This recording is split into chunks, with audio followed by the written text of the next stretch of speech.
Kwentong Pinoy. Ang alamat ng mga ulap.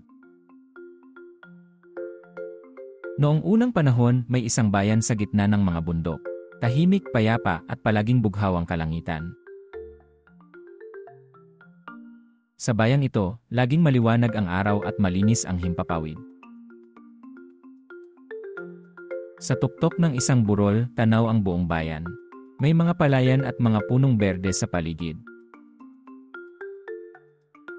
Dito nakatira si Tayum, isang masayahing bata. Mahilig siyang gumuhit gamit ang patpat sa buhangin. Mahilig siyang maglaro sa taas ng burol kung saan niya nakikita ang malawak na kalangitan. Masipag din siya. Lagi siyang tumutulong sa mga gawaing bahay. Silang dalawa lang ng kanyang ina sa buhay, kaya't si Tayum ay masipag na tumutulong sa lahat ng gawain. Pagtapos na ang mga gawain, tumatakbo si Tayum patungo sa bukid para maglaro at mangarap. Gamit ang isang maliit na patpat, gumuguhit si Tayum ng mga bagay na sumisilip sa kanyang imahinasyon. Paborito niyang iguhit ang mga bagay na malalambot na parang mga bolang bulak. Habang nakahiga sa damuhan, tahimik na pinagmasdan ni Tayum ang langit. Sa isip niya, pwede niya itong punan ng mga guhit na magpapasaya sa lahat. Araw-araw, gumuguhit si Tayum ng bago.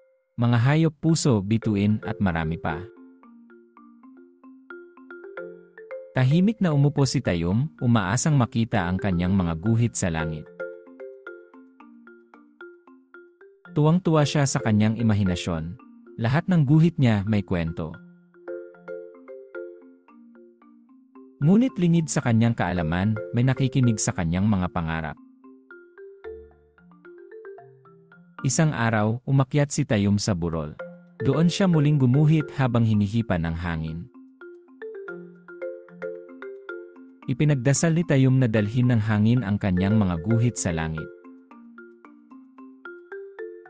Ang hangin ay ngumiti. Tahimik siyang sumang-ayon sa hiling ng isang paslit. Kinagabihan, masayang nagsalo sa hapunan sina Tayum at ang kanyang ina. Masayang inilahad niya sa ina ang kanyang mga mumunting pangarap. Sa katahimikan ng gabi, mahimbing na natulog si Tayum. Napanaginipan niyang lumilipad sa langit ang mga guhit niya. At siya'y naglaro sa mga malalambot na bulak na lumulutang sa langit. At sa kalmadong gabi, ngumiti ang hangin. Dumalaw ito upang tuparin ang mga pangarap ni Tayum. Sa tahimik na burol, unti-unting umangat ang kanyang mga iginuhit, nagningning at sumayaw sa hangin, parang tinatawag ng langit. Lumutang ang mga ito sa langit. Sa unang pagkakataon, ang langit ay nagbago. Nagising si Tayum na may ngiti sa kanyang labi. Masaya na siya dahil kahit sa panaginip, natutupad ang kanyang mga pangarap. Pagmulat niya, nakita niya sa langit ang mga hugis na kahawig ng kanyang iginuhit. Agad siyang tumakbo palabas para tingnan kung totoo nga ang nakita niya. Sa langit, may mga puti at malalambot na hugis. Iba-iba ang mga anyo. Masayang tumakbo si Tayum, nasa langit na ang kanyang mga pangarap. Lahat ng tao sa bayan ay napatingala. Ngumiti sila sa bagong tanawin. At doon nagsimula ang makulay na kwento ng mga ulap sa langit. Mula noon, araw-araw ay gumuguhit si Tayum. At gabi-gabi, binubuhat ng hangin ang mga guhit.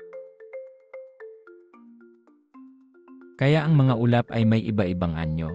Gawa ng batang may pusong malikhain. Ang ulap ay paalala ng imahinasyon at ng isang batang naniniwala sa pangarap. At sa bawat ihip ng hangin, parang may bumubulong at nagpapasalamat sa mga guhit na nilikha ni Tayom. Hindi na nawala ang mga ulap mula noon. Sila'y nananatili sa langit araw-araw. At ito ang pinagmulan ng mga ulap, hindi mula sa ulan, kundi mula sa puso at imahinasyon.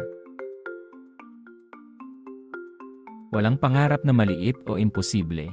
Kapag ito'y isinapuso, sinikap, at ibinahagi sa iba, ang pangarap ay nagiging inspirasyon na kayang lumipad sa langit.